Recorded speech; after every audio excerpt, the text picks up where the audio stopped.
2 wheels in a metal frame, a couple gears, handlebars, and 2 pedals. The culmination of 200 years of innovation led us to the bike. It was a marvel that allowed people to accelerate their commute. Its use in transportation, however, was quickly superseded by faster, yet more dangerous methods. Consequently, the bike never truly had the chance to be tested as a viable form of transportation. That is, until now. As more and more cities are shifting towards less car-centric models of society, the bicycle is seeing a resurgence in popularity. The bicycle is a simpler means of transportation that encourages and fosters community, conservation, and health. A bicycle allows the rider to enjoy the sights and scenes around them, exposing them to the outside world, much less isolating than the metal frame of a car.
Nationwide, there's been a sharp increase in the number of individuals who ride bikes, whether for sport or as a means of transportation. This number went up by 4.5 million between 2014 and 2017, reaching 47.5 million participants. In cities across the country, the amount of people biking has increased by more than 60%. Nowhere is this more evident than in Atlanta. Atlanta is infamous for having the most expensive commute in the United States. It's plagued with traffic and congestion, currently standing as the city with the 9th worst commute time in the world. To mitigate this, Atlanta government has made efforts to expand on alternative modes of transportation, from public transit to pedestrian lanes to bikes. In the past few years, cycling has become a focal point in Atlanta, growing from a sidelined hobby to a communal activity.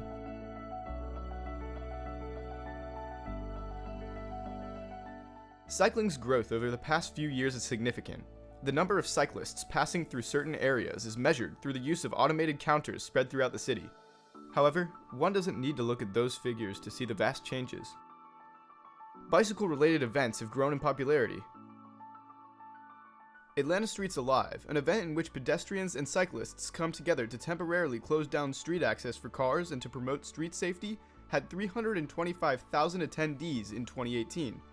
This is a sharp increase from the 10,000 cyclists that the festival began with in 2010. Similarly, the Atlanta Cycling Festival hosted a record 3,300 cyclists last year. Whether it's a race, a group ride, or bicycle camping, it isn't hard to find a cycling event bustling with life in Atlanta.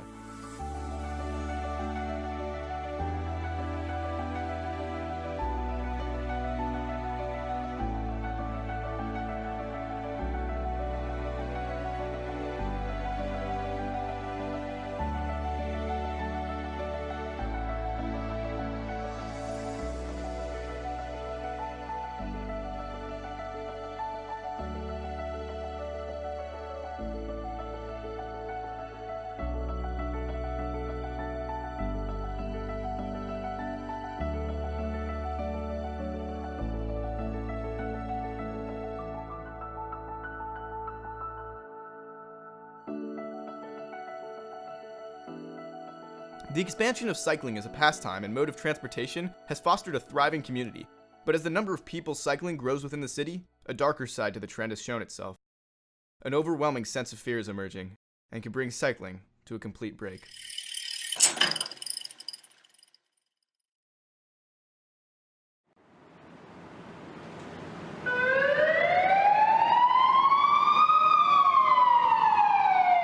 Developing right now, Spalding County deputies investigating after a car hit an 8-year-old child who was riding a bicycle. Just last week, 2 people, one pedestrian, one bicyclist, was killed when they were hit by people driving cars. Friends and family members surrounded David Whitlock as he shared words about his son Andrew. He told everyone here that if you're a cyclist, always wear a band like his with your ID information. I never ride without it. The mounted GoPro on Stuart Bryson's bicycle is there for his safety. Sunday, it captured the moment he says someone's road rage fractured his neck. You know, it's not just me who lost somebody. It's not just my mom or Martin's parents or his brother. It's all of Sandy Springs who lost a smiling face in the morning. And they won't get it back again. Every day, cyclists face immense dangers on the road. Issues can range from simple traffic violations to full-blown crashes. Car drivers are encased in layers of steel and aluminum that shield them from the outside elements. Cyclists, on the other hand, are exposed. Crashes at 40 miles per hour are often fatal for the cyclist, and they are all too common. This stems from the ignorance of the public and the drivers themselves. Most drivers on the road don't know the laws surrounding cyclists at all. In fact, mandated driver's education courses don't cover any laws concerning cyclist safety. From the beginning, the scales are stacked against bikes. So one of the laws that came about most recently within the last few years that's been very helpful is what's called the 3-foot law. And it's just part of the law that determines a reasonably safe distance for somebody in a car to pass somebody on a bike. This law defines reasonably safe as 3 feet between the mirrors of a car and the handlebars of a bike, which isn't much, but for a cyclist, it can be the difference between life and death. So, it's an important law that's there to help protect us. A lot of drivers are not aware that it's even a law. A lot of police officers, sadly, aren't even aware that it's the law. So we do try to do our part to help spread some education about that particular law and make sure that it's enforced properly. In terms of legislation, there are ordinances and laws that have been passed to protect cyclists, but they are rarely enforced because ignorance of bike safety laws extends even to the police force. Police tend to have a negative view pertaining to all cyclists. When a cyclist reports a crash or violation by a car, police reports are most likely to show a clear bias towards the driver, placing the fault on the cyclists. It is hard to understand the actions of bike riders from inside a car. Many drivers are angered by cyclists moving into their lane. However, these moves are generally made for the safety of the rider. Often, bike lanes are misused by indifferent drivers who illegally occupy them or even park their cars along them. Even in the case where the cars are not directly in the lane, their close proximity means that any sudden motions from the vehicles force cyclists to veer out of the way and into the road. Something as simple as the opening of a car door can mean serious injury for a cyclist. When you don't have a protected bike lane, or even when you do, cars find a way to stop in it. And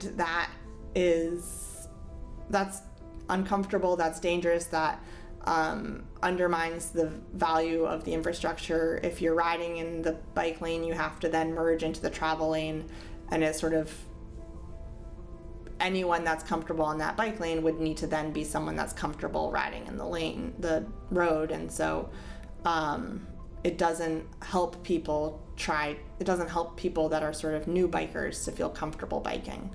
And then when that happens on a two-way bike facility, it's even more dangerous. Visibility is key in bike safety and is another reason cyclists may choose to enter a lane. Drivers are on the lookout for other cars when they're on the road. This doesn't mean they're watching carefully for everyone. We hear this all the time. Car makes a left turn in front of somebody who's on a bike, boom, they hit. Person on the bike says, I don't understand it. I was looking right at them and we made eye contact and they were looking right at me. And the driver tells the cop, they came out of nowhere. I don't know what happened, right? So the driver's looking ahead, but they're only looking for cars. And when you're not looking for somebody on a bike, you don't see it. They're invisible. In these scenarios, the safest place for a bike to be is the center of the road, where drivers are forced to pay attention to them. But in a society where everyone seems to be in a rush, cyclists are pushed to the side, and accidents are inevitable. Though the roads are public domain, law enforcement tends to favor cars, making cyclists at fault in the event of a crash. There's a tremendous bias in the way that bicycle crashes are investigated by police officers. And it even goes back a step prior to that. It's just a bias against people who ride bikes to begin with. So usually right from the start, we're having to undo that bias to just get back to a neutral telling of the story of how it really happened.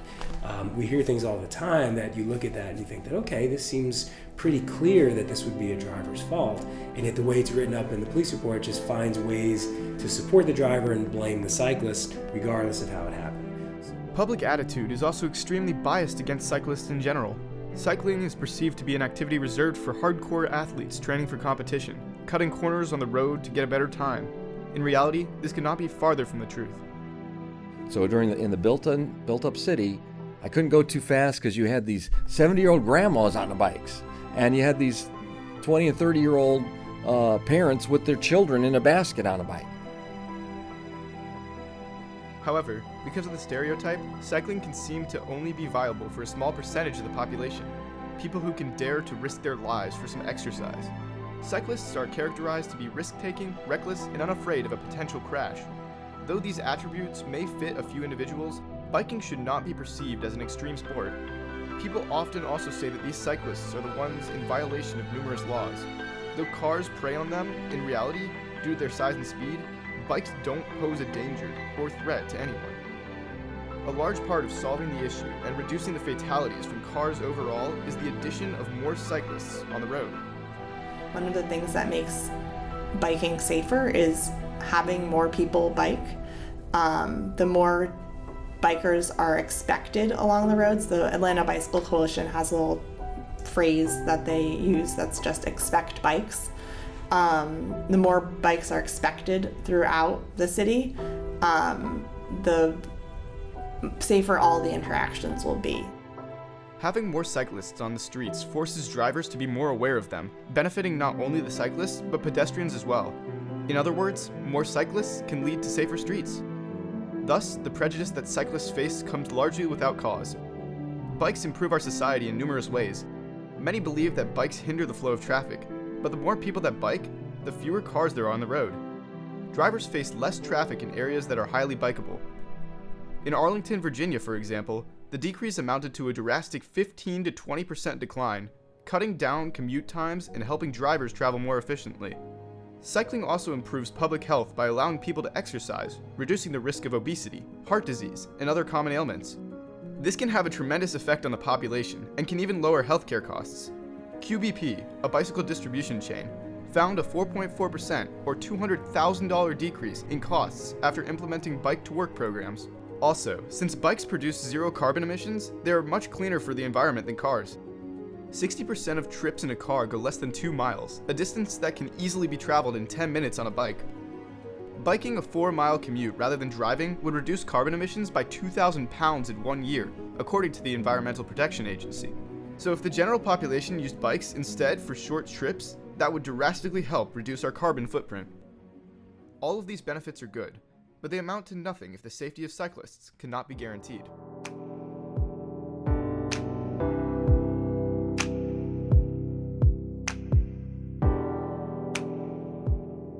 Infrastructure is one of the most critical parts in improving cycling in Atlanta. Bike lanes are the foundation of extending bike usage. These lanes increase accessibility to bikes for the entire population. They allow the cycling population to increase in numbers and in safety. A study conducted surrounding bike-friendly communities found the cycling population increased by 105% in less than a decade. In contrast, in non-cycling communities, the percentage of cyclists only grew by 31% in the same amount of time. In other words, there was a 74% difference in growth between areas that were bike-friendly and others that weren't. These results show just how much people are dependent on existing infrastructure to ride. In Atlanta, there are only 118 miles of bike lanes compared to its sprawling roads and highways. Though this is an immense increase of 65.1 miles of bike lanes since 2010, there's still much more to be done.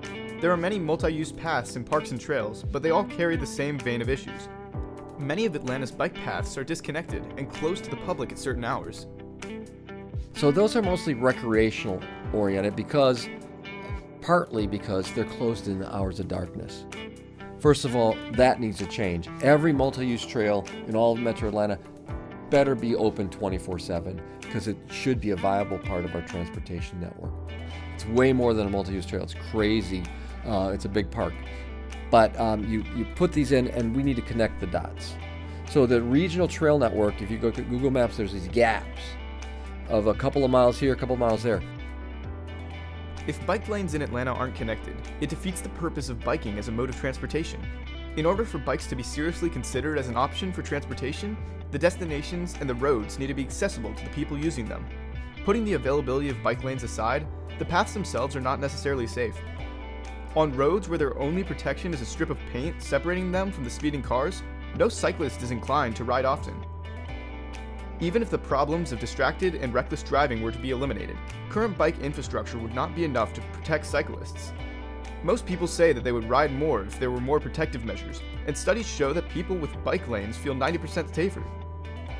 One group of concerned cyclists took matters into their own hands by placing red Solo cups on the paint line defining the boundaries of bike lanes, and found that within minutes, all of them were flattened. The Red Cup project illustrates the extent of the dangers that come with cycling. The red Solo cup has become a somber symbol of how many cars, unknowingly or not, pass over the white line. For cyclists, the bike lane is supposed to be a safe, protected area. When its borders are not respected by passing vehicles, it places cyclists in harm's way. We have a bicycle that people are starting to realize is relatively easy. If you have the space to ride it, it's fun and it's safe and it's enjoyable. But if you don't have the space to ride it safely, it can be stressful, it can be a strain, it can be scary. Cycling doesn't have to be stressful. Protective barriers make the road safer and give optimal space for cyclists to ride. There are many options for implementing them. Some examples that Atlanta has today are delineator posts, stripe buffers, and planters. All of these protective measures provide an extra 2 to 3 feet of space between cars and bike lanes. The single-stripe bike lane is the most typical, but it shields cyclists the least. Construction of barriers is often slow-moving and highly contested. Drivers fear that narrowing lanes will slow their commutes. Additionally, the expense of construction makes many oppose new barriers. Buffers cost anywhere between $8,000 and $16,000 per mile of lane, and the price only goes up from there. Building delineator posts ranges in cost from $15,000 to about $30,000. To many drivers, this seems like a hefty expense, especially because they may feel that it doesn't benefit them. However, safe streets are better for everyone. Despite their concerns, it's in Atlanta's best interest to begin investing in some barriers. Even if they are not implemented on every street, these protections can bring peace of mind to cyclists and encourage more individuals to take up cycling. In addition, there are inexpensive solutions that Atlanta can implement, like simply lining street parking in between a road and a bike lane. Many of these solutions have unintended benefits. For example, planters lining roads bring more greenery to the city. They improve the aesthetics of the roads while bringing comfort to cyclists and pedestrians. Additionally, the influx of cyclists can bring more business and more potential customers to an area. A New York City study found that a protected bike lane addition caused a 49% drop in commercial vacancies. Even once the barrier of public opinion is overcome, there stands the matter of government approval. One main issue with the availability of protected bike lanes is just how long they take to implement. Traditional traffic projects can take multiple years, going through committees, planning, design work, and much more before being finalized. This causes projects that can only be a mile long to take as many as 10 years. Atlanta needs to rethink how these plans work and should find a way to introduce more high-quality projects in less time, accelerating the whole cause. These constructions are an important step towards complete street safety. However, the problem cannot be fixed by them alone. Once the needed infrastructure is put in place, then there are further measures that need to be taken to reduce the amount of high-speed bike collisions from cars. But if your road is designed for high speed, people will drive as fast as they're comfortable. And so how can you create that space, but also think about the roads holistically and think, how can this road be safer for everyone? Putting the bike lane in makes it safer for pedestrians because it separates them farther away from the cars. It can reduce the number of lanes that you have to cross. And it also makes it safer for drivers and everyone else. Slowing cars makes travel much safer for everyone on the road. This can be done using traffic calming measures, including lowering the speed limit, narrowing lanes, or adding pedestrian crossing islands and trees to prevent speeding. Traffic calming measures usually result in smoother traffic as well as a much more organized roadway system for everyone.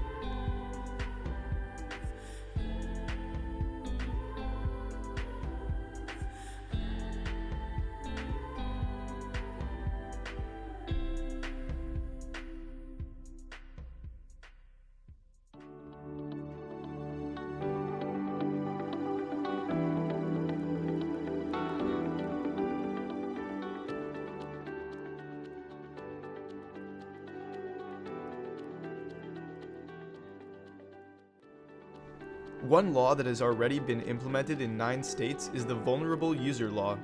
The definition of a vulnerable user varies from state to state, but the premise is the same. Car riders must be held accountable for any injury they may cause. In states with vulnerable user laws, penalties are harsh for vehicles that break existing road laws. Each of these measures aims to reach the same goal, Vision Zero. Vision Zero is the idea of creating safe streets that cause 0 fatalities. No cyclist should lose their life as a result of speeding cars. No pedestrian should be hit for crossing the street. This is the idyllic future that cyclists dream of. And as cycling re-enters the focus of society, more work is being done to get there. As the city of Atlanta continues to grow, the future of cycling seems promising. This September, Keisha Lance Bottoms, the mayor of Atlanta, announced a $5 million plan to provide for more bike infrastructure. And though experts have had mixed reviews on how much it would help the cycling community, Bottoms' insistence on a bicycle project shows how much Atlanta is willing to change. Though the problems cyclists face won't be fixed overnight, it's still a step in the right direction. Atlanta's efforts in making the city a more bike-friendly community have been showing visible results. In 2018, Bicycling Magazine ranked Atlanta 42nd out of the 50 best biking cities in the United States, taking into account safety, friendliness, energy, and culture. As recently as 4 years ago, Atlanta didn't make the cut. This new ranking reflects the many strides the city of Atlanta has made to improve and popularize riding bicycles. There are constantly new bike projects built for cyclists around Metro Atlanta, but not all of them are sponsored by the government. The Path Foundation, a non-profit organization, was formed in 1991 by 3 cyclists who wanted to build greenways for Atlanta's cyclists in time for the 1996 Olympics. The narrow goal soon changed to encompass a general objective of extending Atlanta's bike infrastructure to all. In less than 30 years, the Path Foundation has made over 260 miles of paths, trails, and lanes. They are responsible for some of Atlanta's best areas for bicycling, from Silver Comet Trails to Path 400, a trail linking Buckhead to other cities along Georgia 400 freeway. Using money from private investors and supporters, the Path Foundation was able to develop these sweeping plans towards infrastructure. Advocacy groups like these work with the government to fund and plan projects, ultimately creating much more infrastructure than they would alone. As the Path Foundation's success suggests, the rise in bicycling groups greatly benefits the community and promises a bright future for Metro Atlanta. One organization, Sopo Bike Co-op, started an initiative to place bike racks throughout the city. The cycling advocacy community in Atlanta has grown much larger than ever before, especially due to the new phenomenon of scooters and e-bikes that are now scattered throughout the city. There's a lot of the increase in the way people are thinking about this issue is related to the scooters in Atlanta. And so with the electric scooters, the shareable scooters that have popped up in cities across America, they have reached a slightly different group of people that maybe aren't biking around the city, but are just as interested in ways that they can move around the city more seamlessly, sort of walk trips that are a little bit too far to walk. The increase in alternate modes of transportation like scooters and e-bikes has opened the eyes of those who previously couldn't understand the dangers of cycling in Atlanta. The Relay Bike Share program allows people to easily rent a bike and ride it to their desired location, giving people who don't own bikes a chance to experience riding. As awareness has grown, the objective to make cycling more accessible has been taken up by many independent groups. Sopo Bike Cooperative offers free bicycle repairs for those who can't afford to take their bikes to a shop. They also donate bikes to people in need to give them new transportation options. This mission even extends to Atlanta's public school system. The Atlanta Bicycle Coalition partnered with local schools to create a program called Shifting Gears. This program educates second graders about bike safety during the school day. The goal is to promote awareness starting at a young age, creating a new generation of cautious drivers and safe cyclists. All of these efforts together have helped to bring cycling to people, regardless of their backgrounds or ages.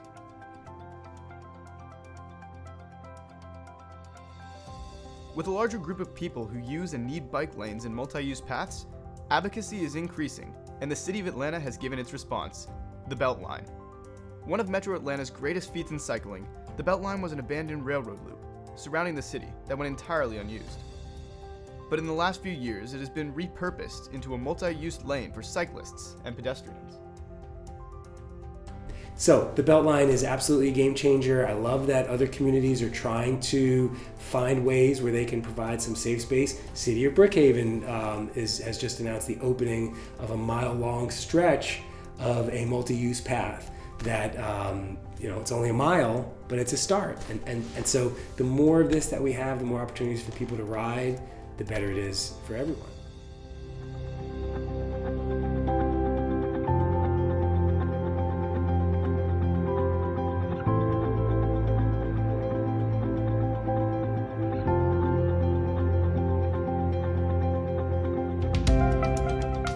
Construction first began in 2008, but it now encompasses more than 10 miles, allowing the Metro Atlanta population to come together for events, connecting famous areas like Ponce City Market and Piedmont Park. Art surrounds the Beltline, covering what used to be run-down concrete buildings with vibrant color. The Beltline has gotten a huge amount of support and become one of Atlanta's most popular attractions, serving as an ideal of what well-made cycling infrastructure could be. Throughout the bike's rise in popularity, it has been supported by a group of passionate people believing that the city can and will do better for the safety of all its citizens. From advocacy groups to community rides, the contribution of individuals combined together has made a change for the better.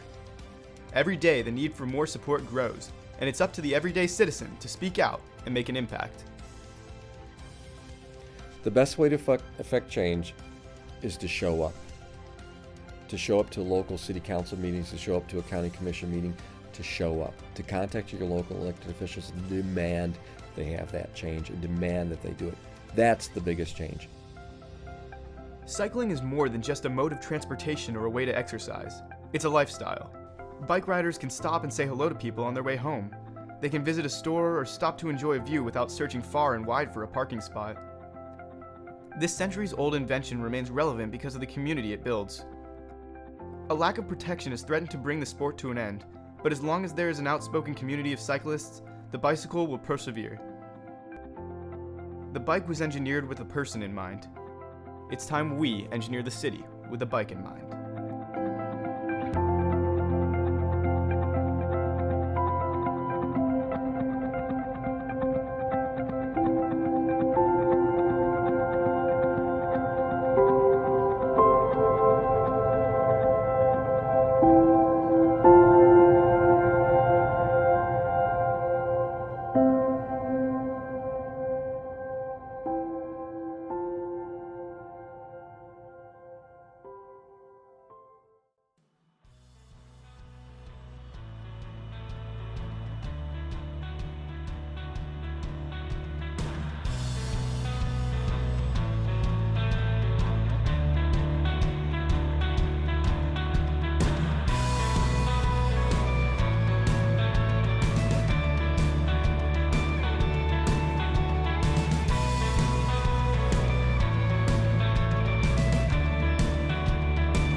But you can make a difference by showing up.